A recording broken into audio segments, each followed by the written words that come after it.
ہمارے ساتھی نے یہ کہا کہ میرے پاس تھوڑا سا ٹائم ہے اور آپ اجازت دیں، ابتدا میں اس خطے کے پس منظر اور آج کے حالات پہ تھوڑا سا روشنی ڈالوں گا، اس کے بعد پھر اصل موضوع کی طرف ہم آئیں گے۔ جس خطے میں ہم اس وقت موجود ہیں، جغرافیائی طور پہ اور تاریخی طور پہ یہ سینٹرل ایشیا سے قریب، اس کو ایرانین پلیٹو کہتے ہیں۔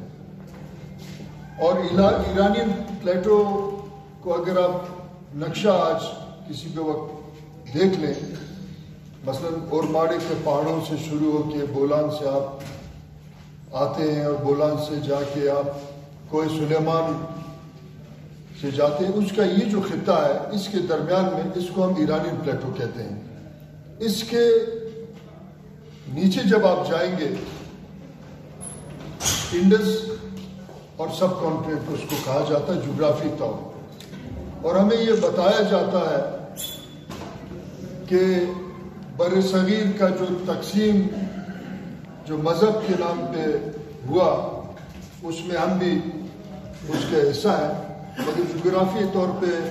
اور تاریخی طور پہ یہ بات بالکل غلط آپ کو بتایا گیا کہ ہم بھی بر صغیر کا حصہ ہیں۔ بہرحال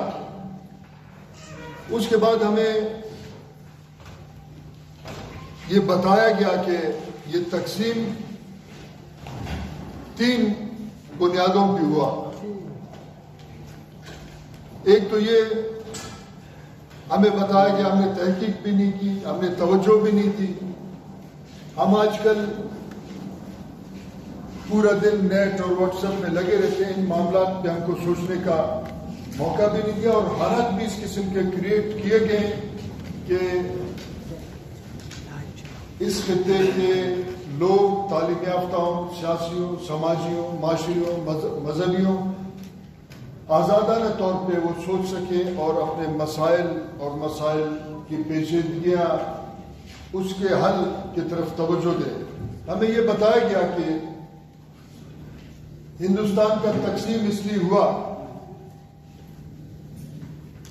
کہ یہاں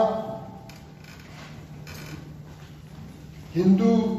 اور مسلم 2 قومی نظریے کے بنیاد پہ ہوا، اور ہندوؤں نے بڑا ظلم